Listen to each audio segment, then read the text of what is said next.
So today we would like to present a pilot randomized control trial of the Autism Mentorship Program. So autistic adolescents face a multitude of challenges that can significantly impact their transition outcomes, overall well-being, and relationship development. In this presentation, we want to present a community-based mentorship program for autistic youth by autistic adults called the Autism Mentorship Program as a promising intervention for autistic adolescents. So, the Autism Mentorship Program, or the AMP, was founded by Emily Goldberg, a mother of two autistic boys, who realized that there is a need for more inclusive and tailored support options for autistic individuals, as traditional therapy approaches may not fully meet their needs to connect with their other individuals with similar autistic experience. So the AMP matches autistic youth and adults in meaningful one-on-one mentoring relationships. It involves 1 hour weekly mentoring sessions in the evening after school. The program provides flexibility and opportunity for individualized activities outside of school. Previous studies on the AMP showed that mentees experienced increased social connectedness within their mentoring relationships. They also found desirable changes in targeted outcomes from pre to post test assessments, as well as positive impact of mentor relationships on various outcomes.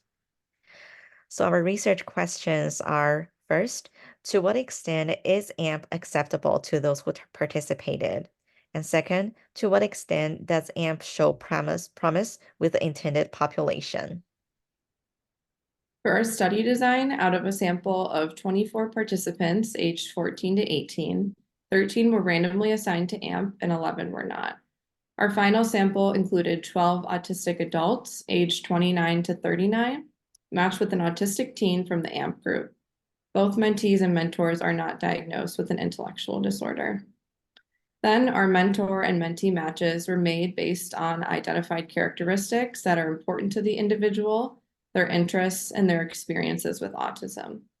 Mentoring pairs met virtually via a web-based video platform. Multi-informant data were then collected to determine feasibility of the study procedures, as well as outcomes for youth who participated in AMP as compared to those who do not. Finally, descriptive and inferential statistics were used for data analysis.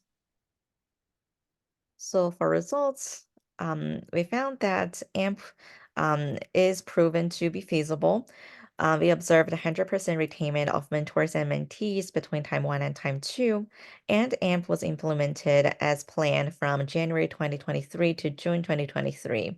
Use attendance ranged from 14 to 23 sessions out of 23 possible sessions. We also found that AMP was acceptable and beneficial for those who participated. Reports from participants' AMP experience were largely positive, and mentors, mentees, and parents of mentees were overall satisfied with the experience. AMP was also shown to have positive effects on participant outcomes.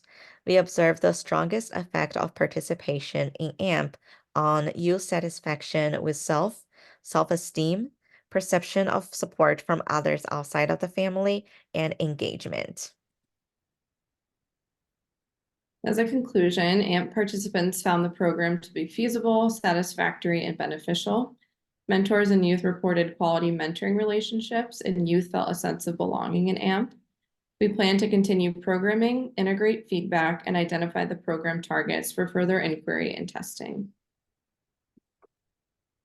To answer the first question, we are a community-based program. So in the future, we do hope to expand into different schools as well as more states.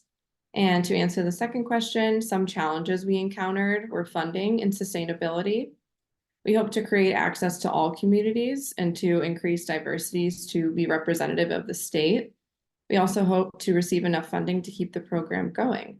So if you have any questions or you would like to know more information about the study in AMP, feel free to reach out to Rebekah Hudock. And thank you for listening.